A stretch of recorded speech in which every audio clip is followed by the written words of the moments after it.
What's up, everyone? Back for another beer review, and today is Wednesday, which of course means it's time for another Western New York Wednesday here on the channel. And the beer I'm reviewing today, once again, comes from the Froth Brewing Company, and they're out of Buffalo, New York, and this is their chocolate fountain. So they're calling this one a chocolate milk stout that is brewed with bean bastard, midnight coffee, and peanut butter. Comes in at 7% alcohol by volume.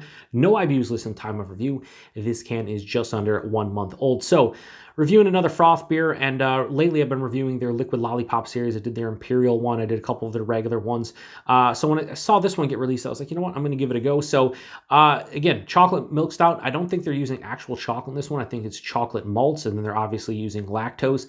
And then Bean Bastard is a coffee roaster in Buffalo, and they're using the midnight coffee from them and peanut butter. And yeah, sounds pretty good to me. I've seen some people enjoy it on tap, some other people being a little bit disappointed by this one, but 7%. Maybe it would have been better if it was like a imperialized version, but who knows? Anyway, let's give it a pour. So yeah, I mean, that's pouring out more of like, your 6, 7, 8%, stouts. It's not crazy thick. It didn't look, viscous and crazy and like in a, super crazy, 12% imperial stout. But yeah, that's pitch black in the glass, about a finger and a half of a straight up brown colored head. Looks very creamy. That looks nice. I'm not gonna lie. Looks like a nice beer. Let's get a nose. Ooh, that's actually pretty nice. Definitely getting the peanut butter, more of like a roasted peanut, but a little bit of creaminess there. And then the coffee is definitely prevalent as well. Oh, smells like if you, I don't know if they exist. I love Coffee Crisp, the candy bar or the chocolate bar. And if they had a peanut butter version of that, I think that's pretty much what I'm smelling right now. Because you get the peanuts, they're the peanut butter. I'm definitely getting the coffee as a really nice, just straight on coffee roast. It seems like it's a deeper, midnight coffee, I'd imagine, is like a dark roast, but yeah, definitely there. Underlying chocolate, more of like a sweet, dark chocolate. But yeah, it smells damn nice. So yeah, let's get into it. Cheers, everyone.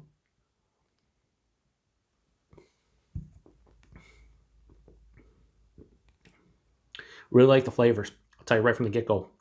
I think they should have imperialized this one, because what I'm tasting right now screams for like a 10% beer. A big, thick, chewy, viscous body. Because this is not it when we're talking about the body. So body's like lower side of medium, approaching medium body. For 7%, I think it's a bit thin, but not crazy thin. But all these flavors just, to me, scream big, thick, imperial stout. So the body's a little bit thin, slightly appropriate for 7%, but I'd like to see it a little bit bigger, like straight up medium body would be nice. And the mouthfeel, they're using lactose because it's a milk stout. But it has too much carbonation on the mouthfeel standpoint. Like, it's more crisp and effervescent and like spritzy on the palate. I'd like to see this one a little bit undercarbed and have a more of a soft, smooth, creamy kind of vibe, because it's supposed to be a chocolate milk stout, and then you're using peanut butter. You want that creaminess to the peanut butter, but it's not. Body and mouthfeel a little bit disappointing for me, just right from the get-go, honestly. But I really like the flavors here, because right at the forefront, I'm hit with that coffee and I'm hit with that peanut butter, more of like a roasted peanut, but a little bit more peanut butter. And I've said this in all the peanut butter reviews that I've done of any beer that includes peanut butter. I am someone that has trouble trying to actually get peanut butter out of a beer when they use it. More often than not, it comes off as roasted peanuts or just peanuts in general. I think it's the mouthfeel that sets it apart for me. I think if the mouthfeel's soft, smooth, and creamy, then that roasted peanut kind of turns into peanut butter, because think about peanut butter. They're basically just, mashed up or whatever you want to say, peanuts, especially natural butter. And a lot of times, the whole consistency of peanut butter makes it peanut butter, right? And a little bit more sweetness. And I don't think a beer like this does itself a disservice to not have that soft, smooth, creamy mouthfeel. But coffee, peanut butter, the chocolate's more of like a bittering, dark chocolate, more of like a 40-50% cacao bar. Nice roasted malts underneath it. I feel like the base of this beer is really nice, like from a taste standpoint. I like the adjuncts. I think they're doing a good job. Touch of vanilla from the lactose. It finishes with a semi-dry finish, light bitterness for the most part to the sweeter side, but this is not like a cloying, crazy, like pastry stout.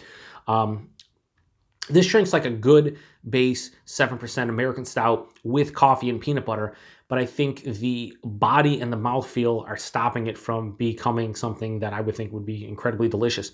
As is, it's a nice, good beer, but the body brings it down, the mouthfeel brings it down, and I just think I want a little bit more sweetness, a better mouthfeel, and I think this would be really good stuff.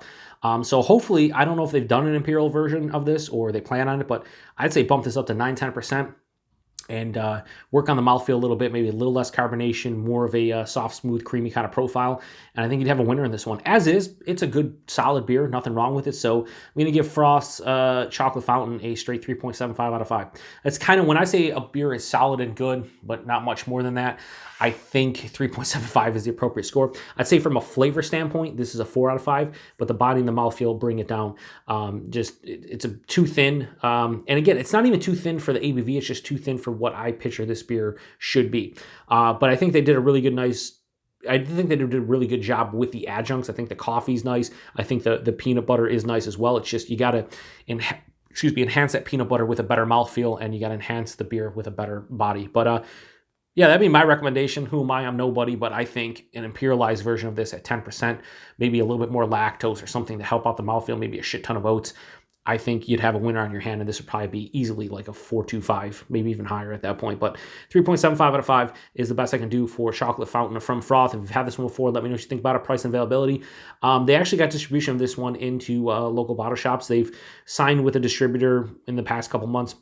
So a lot of their releases are now getting in. I think outside of like the Liquid Lollipop series and a couple other like brewery only exclusives, they're getting distro into Buffalo. And I picked this one up at Premier Gourmet for it was $16.99 a 4-pack. So $17 a 4-pack. I think that's a good price for a 7% pastry stout with coffee and peanut butter. A lot of people talk about Frost's price point, especially for the Liquid Lollipops. They're $25 a 4-pack, and it is expensive. I get it. But $17 a 4-pack for this is not, too crazy. Other breweries have done something similar. So I think the price point is fine.